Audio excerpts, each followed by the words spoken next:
দেখতে পাচ্ছি, মনে হচ্ছে শনিবারের হাট। এখান থেকে জিনিসপত্র কিনে নিয়ে যাব।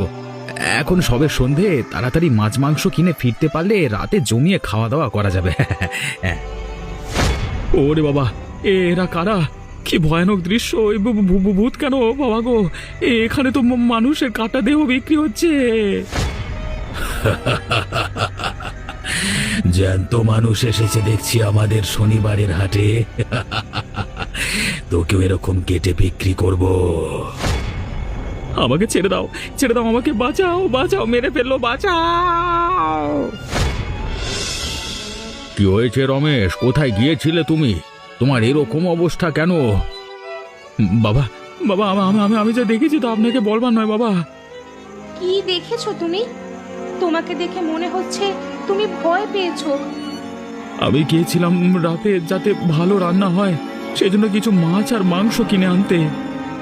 কোথায় গিয়েছিলে তুমি?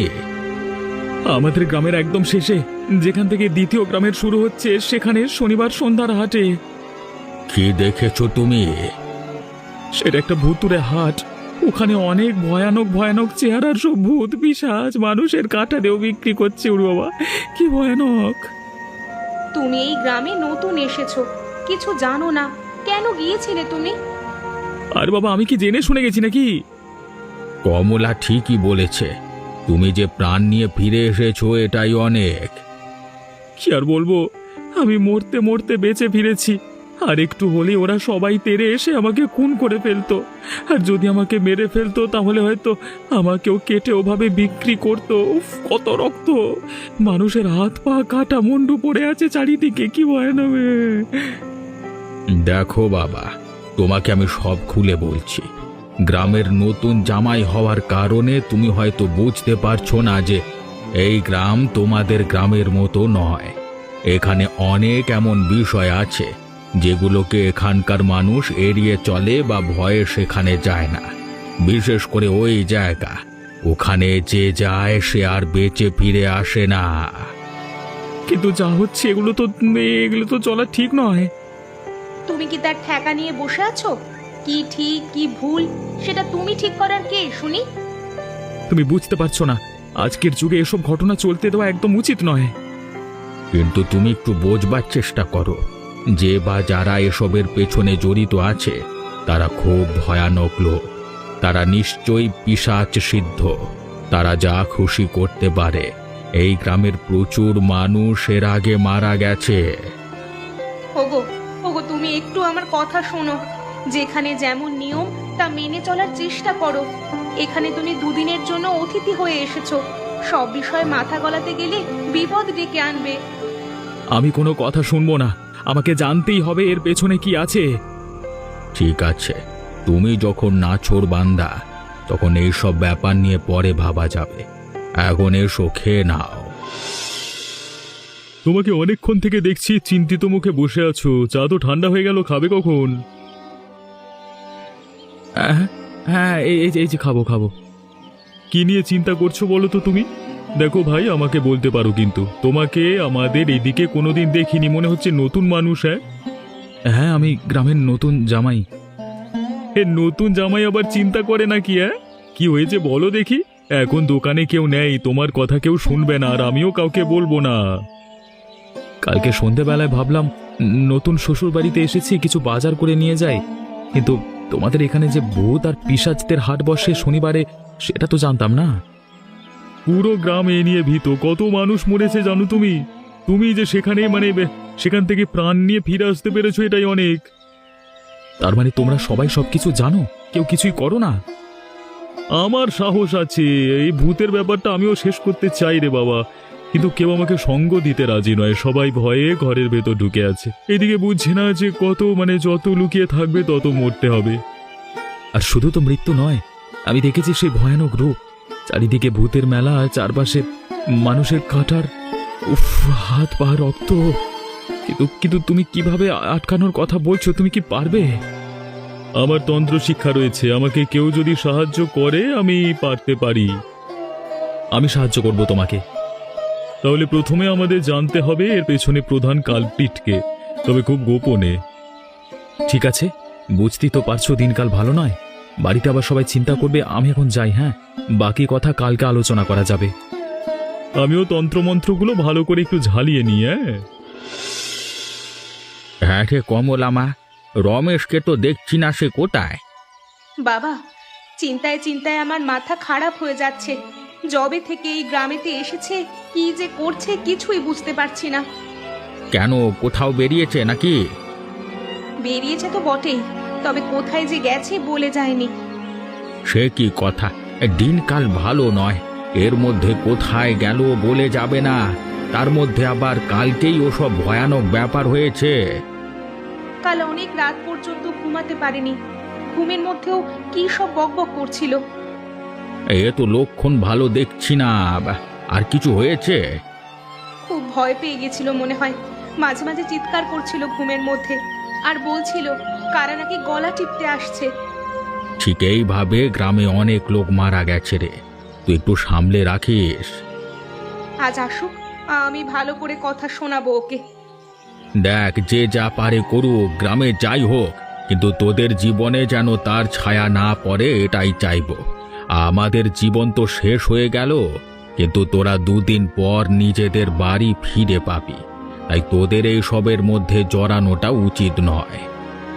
আমিও তো সেটাই বোঝানোর চেষ্টা করছি ওকে, দেখা যাক কি হয়। কিছু ভাবনা চিন্তা করলে?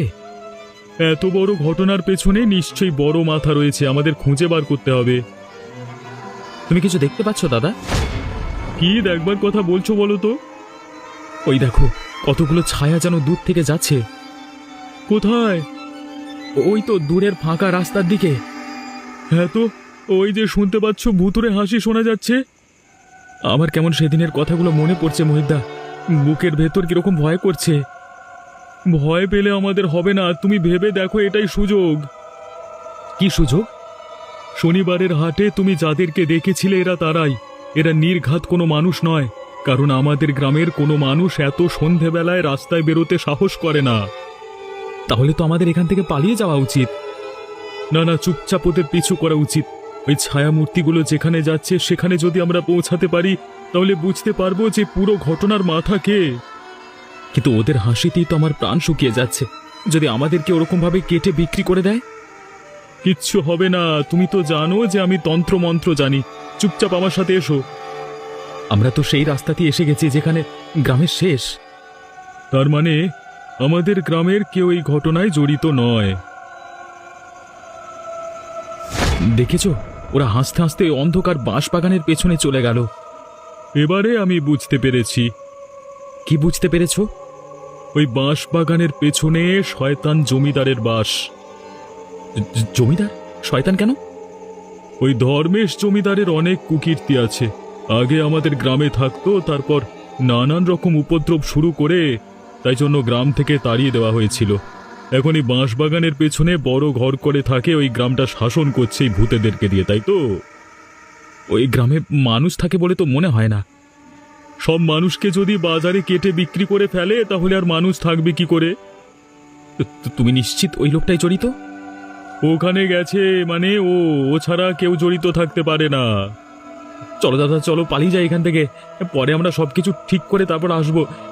এখন কোথা থেকে যে কি হয়ে যাবে কিছু বুঝতে পারবো না, শেষ পর্যন্ত কোন একটা বিপদ ঘটতে পারে। আমার তাই মনে হচ্ছে এখন চলে যাওয়া উচিত, তবে এর একটা শেষ করতেই হবে আমাকে। তুমি কোথায় গিয়েছিলে বলো তো? তোমাকে কি একটা কথা বললে তুমি শুনতে পাও না? দুদিন ধরে তোমাকে বলছি যে অন্ধকার হওয়ার পর রাস্তায় বেরোবে না। আরে বাবা, তুমি বুঝতে পারছো না, আমি অনেক কিছুই জানতে পেরেছি। কি জানতে পেরেছো বাবা? আমরা আজকে সন্ধেবেলায় ভূত দেখতে যাই, আর ওদের পেছন পেছন গিয়ে দেখতে পাই এই গ্রামের শেষে ধর্মেশ জমিদারের বাড়িতে ওরা ঢুকে গেল। সে কি কথা? ধর্মেশ জমিদার তো ভয়ানক পিশাচ সিদ্ধ, ওর ওই মানুষ খুন, নরবলি আর হিংসের জন্য গ্রাম থেকে তাড়িয়ে দেওয়া হয়েছিল। তার মানে আবার শুরু করেছে। তবে চিন্তা নেই বাবা, আপনি যদি একটু সাহায্য করেন, তবে আমি একজন তান্ত্রিকের সন্ধান পেয়েছি। কে সে? কে? চায়ের দোকানদার, মোহিত নাম। মোহিতের বাবা এ অঞ্চলের সব থেকে বড় তান্ত্রিক ছিল। তুমি হয়তো জানো না যে ওর বাবাকে ওই ধর্মেশ খুন করেছিল। কারণ মোহিতের বাবা মানুষের ভালোর জন্য সাধনা করত, আর ওই শয়তান জমিদার মানুষের ক্ষতি চাইতো। মোহিতদা তো নিজেও তন্ত্র সাধনা শিখেছে, আর আমাদের সে সাহায্য করতে চায়। তার মানে তোমাকে বলেনি, হয়তো সে নিজেও প্রতিশোধ নিতে চায়। এতদিন কাউকে সঙ্গে পায়নি বলে সে কিছু করতে পারেনি। আজকে তোমাকে পেয়েছে বলে সে উঠে পড়ে লেগেছে। ঠিক আছে, আমি সাহায্য করব, কালকেই যাব আমরা। বাবা, বাবা তুমিও ওর দলে চলে গেলে? এখন যদি তোমাদের বিপদ কিছু হয়, আমি কি নিয়ে থাকবো বলো তো? তোকে একদম চিন্তা করতে হবে না রে মা, আমাদের কিচ্ছু হবে না। ওই জমিদার আমাদের কিছু করতে পারবে না। ওদের শেষ না করে আমরা ছাড়বো না। যাই করো, নিজেদের একটু ঠিক রাখার চেষ্টা করো। দিন দিন গ্রামে যেভাবে মানুষের মৃত্যু হচ্ছে, কেউ যদি ঘুরে না দাঁড়ায় তাহলে এই জিনিস চলতেই থাকবে। আর এটা যে করি হোক বন্ধ করতেই হবে আমাদের। আরে আজকে তো আমার সৌভাগ্য। একদিন যারা আমাকে গ্রাম থেকে কুত্তা বিড়ালের মতো বার করে দিয়েছিল, আজকে তারাই দেখছি আমার বাড়িতে এসেছে। তুমি যা শুরু করেছো তাতে আসতে তো হবেই। আমাকে অযথা আপনারা ভুল বোঝেন, আমি কিন্তু মানুষ হিসেবে অতটা খারাপ নয়। শয়তান, তুমি কতটা খারাপ সেটা আমার থেকে আর কেউ জানে না বেশি ভালো। পুরনো কথা যখন মনে করিয়েই দিলে তখন বলি, আর তোমরা আমার কিচ্ছু করতে পারবে না। যদি মনে করো যে তোমার বাবাকে আমি খুন করেছি, বেশ করেছি, এখন আমি সিদ্ধ, যা খুশি করতে পারি। পুরনো কথা আমরা ভুলে যেতে পারি, কিন্তু মানুষ খুন করা বন্ধ করো তুমি। আরে মানুষ খুন না করলে আমার ব্যবসা চলবে কি করে? আমি প্রথমে মানুষকে মারি, তারপর তার শরীরের ভেতরে জিনিসপত্র শহরে অনেক দামে বিক্রি করি, আর তার মাংস ভূতেদের দিয়ে চালান করি। তার মানে এই জন্য তুমি হাট বসিয়েছো? কারণ ওই হাটের মধ্যে তোমার মানুষের মাংসের পাচার কার্য চলে? হ্যাঁ চলে। কিভাবে চলে দেখবে? জাগো পিশাচের দল, সব জাগো।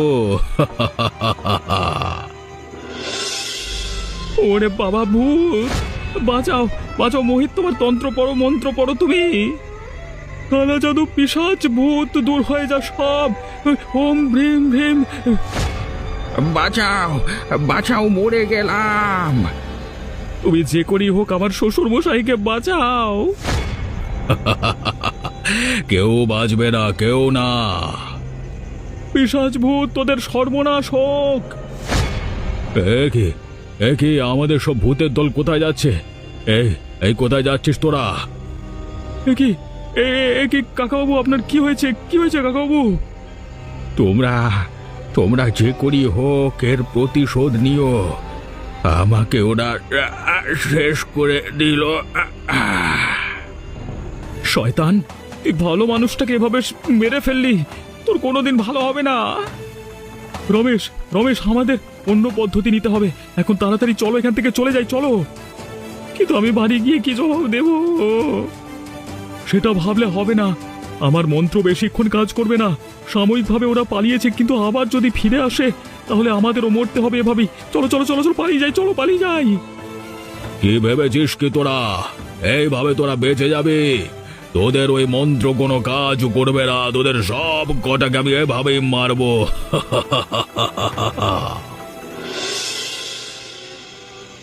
আমার বাবা কোথায়? আমার বাবা কোথায়? কোথায় আমার বাবা? আমরা অনেক চেষ্টা করেও বাঁচাতে পারিনি গো। নিজেরা ফিরে এসেছি, এটাই অনেক। আমি জানতাম তোমরা পারবে না। হায় হায়, আমাদের এ কি সর্বনাশ হয়ে গেল গো, সব শেষ হয়ে গেল আমাদের। ও বাবা গো, তুমি কোথায় চলে গেলে গো?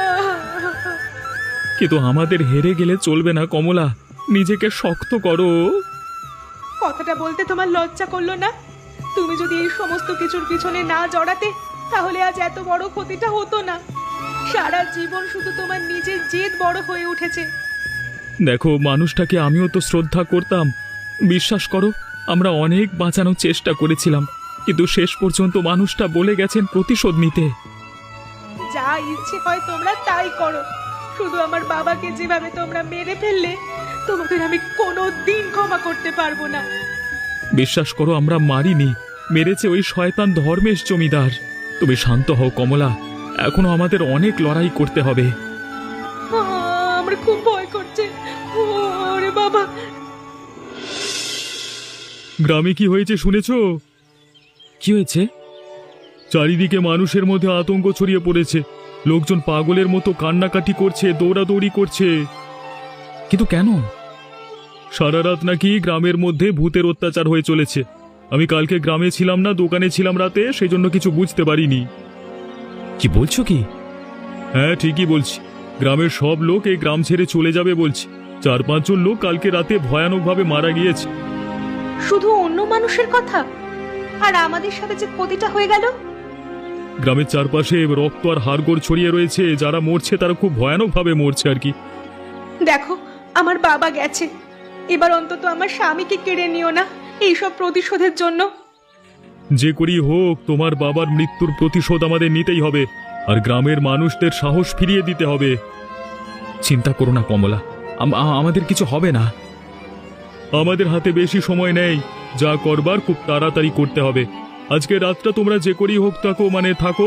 আমাকে শহরে যেতে হবে তন্ত্রের কিছু জিনিসপত্র কিনে আনতে। আমি যত তাড়াতাড়ি সম্ভব ফিরে আসব। কিন্তু তার মধ্যেই যদি আমাদের বাড়িতে আক্রমণ হয়? কাল রাতে আমরা শুনেছি।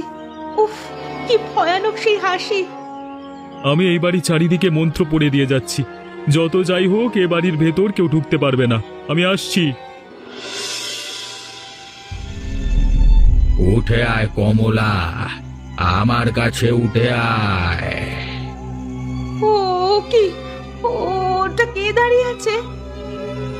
আমাকে চিনতে পারছিস? ওরে বাবা, কে কোথায় আছো? বাঁচাও! ও বাবা, ও বাবা, তুমি ভূত হয়ে এসেছো কেন? বাঁচাও, বাঁচাও! ভূত, ভূত! আমার খুব ভয় করছে। চলে যাও, চলে যাও, তুমি চলে যাও। আমি আর পারছি না সহ্য করতে। বাঁচাও! কমলা, রমেশ, তোমরা খুব সাবধানে থাকবে, কারণ আমি এখানে যা উপাচার করতে চলেছি তাতে ভয়ানক কিছু ঘটতে পারে। ভয়ানক কিছু তো কাল রাতে আমার সাথে ঘটেছিল। তুমি তো এখনো ঠিক করে বলতেই পারলে না, কালকে রাতে তুমি কি দেখেছিলে? আমার ঠিক মনে পড়ছে না। ঘুমের মধ্যে বারবার মনে হচ্ছিল একটা চেনা কণ্ঠ আমাকে ডাকছে। যখন উঠে গেলাম, দেখলাম উঠানে বাবার মতো কে একটা দাঁড়িয়ে আছে, একটা ছায়া মূর্তি। তারপর? তারপর তারপর আর আমার কিচ্ছু মনে নেই। আমি অজ্ঞান হয়ে যাই। ভূত প্রেত যে আছো, যার ছায়া আছে বাড়িতে, আমার সামনে এসে দাঁড়াও। আমি কথা বলতে চাই আমি। প্রতিশোধ নিতে চাই আমি, ভয়ানক প্রতিশোধ। কি বাবা, তুমি? আমি কাল রাতেও তোকে এটাই বলতে চেয়েছিলাম, যা আজকে বলতে চাই। তোমরা যদি প্রতিশোধ নিতে চাও তাহলে বাজারের কাছে সাধনা করো। আমিও এটাই চাইছিলাম। কালকে অমাবস্যার রাত, কালকে ওই বাঁশ বাগানের ধারে আমরা সাধনায় বসবো, আর ওখানেই শেষ করতে হবে খেলা। বাবা, বাবা শেষ পর্যন্ত ভূত হবে, এটা আমি বিশ্বাস করতে পারি না। বিশ্বাস করতে না পারলেও এটা সত্যি। ভয়ানক খেলা এবারই শুরু হবে। সবাই খুব সাবধানে থাকবে, আর তোমরা কাল পর্যন্ত এই বাড়ি থেকে বেরোবে না। বাড়ি থেকে বের হলেই বিপদ হতে পারে। মোহিত, আজকে তোকে দেখে বুঝতে পারছি রে, সাপকে কখনো জ্যান্ত রাখতে নেই। তুমি কি ভাবছো আমি তোমার কৃপায় বেঁচে আছি? তুই আমার দয়াতেই বেঁচে আছিস, না হলে তোর বাপের সাথে সেদিন আমি তোকেও শেষ করে ফেলতে পারতাম, গাধা। তুমি শেষ করতে পারোনি কারণ আমার অমাবস্যা দিনে জন্ম, আর যারা অমাবস্যায় জন্মায় তাদেরকে মারা এত সহজ নয়। আমি কিন্তু তোকে আর মারতে চাই না, তুই আমাকে ভুল ভাবছিস। তার মানে? দেখ, এই গ্রামের মূর্খ অজ্ঞানীরা জানে যে আমার হাতে কত ক্ষমতা রয়েছে। সমস্ত ভূত পিশাচ আমার নিয়ন্ত্রণে। সেই ক্ষমতার বেশি দিন থাকবে না। ওটাই তো ভুল করছিস তুই। তোর জন্য আমার কাছে একটা ভালো বুদ্ধি আছে। কি বুদ্ধি? চল, তুই আর আমি হাত মিলিয়ে নি, দুজনে মিলে এই গ্রামের উপর রাজত্ব করব। বোকা লোকগুলোর ভয়তে গ্রাম ছেড়ে পালানোর চেষ্টা করছে, কিন্তু ওরা জানে না যে পালানো কারোর পক্ষে সম্ভব নয়। ওদের সবাইকে মেরে ভূত বানিয়ে আমার কাজে লাগাবো। তুইও আমার সাথে হাত মেলা। শয়তান, তোমার এই কথা বলতে লজ্জা করে না? তুই তান্ত্রিক মিলে আমরা রাজত্ব করব, ভুলে যাস না। তুই সাধনা করবি আজকে, তবে সেটা করবি আমাদের স্বার্থে। বুঝে দেখ, এতে তোরই লাভ হবে। আমার ইচ্ছে করছে তোমাকে এখানেই মেরে ফেলতে। তুই আমার উপর একটু বিশ্বাস কর, আমার সাথে আয়। তোকে কিছু দেখানোর আছে, কিছু গোপন কথা আছে তোর সাথে। ফটফট স্বাহা, ভূত প্রেত পিশাচ সবার হবে নাশ, এবার হবে সর্বনাশ। এত মন্ত্র বলে তোরা আমার ভূতের দলকে মারতে চাস? এই দেখ, আমি এসেছি তোদের সামনে। কিছু যদি করবার ক্ষমতা থাকে তবে কর। শয়তান ধর্মেশ জমিদার, তোমার জন্য আমার বাবা মারা গেছে, তোমার মৃত্যু এখনই হবে। আমাকে মারতে পারে এখনো কোনো ক্ষমতা এমন কারোর পৃথিবীতে নাই রে। যেভাবে আমি সবাইকে মেরেছি সেভাবে আমি তোদেরকে মেরে বাজারে বেচে দেব। মোহিত তোমাকে শেষ করে দেবে, ওর মন্ত্র বলে। তাই নাকি মোহিত? তুই আমাকে খুন করবি?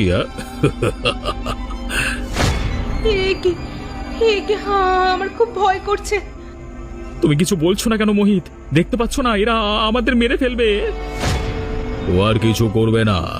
ও এখন থেকে আমার দলে চলে এসেছে, আর ভুলিয়ে ভালিয়ে তোমাদেরকে এখানে নিয়ে এসেছে যাতে আমি তোমাদেরকে খুন করতে পারি।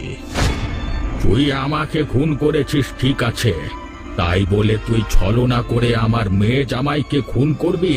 তবে রে, ছেড়ে দাও, আমার গলা ছেড়ে দাও।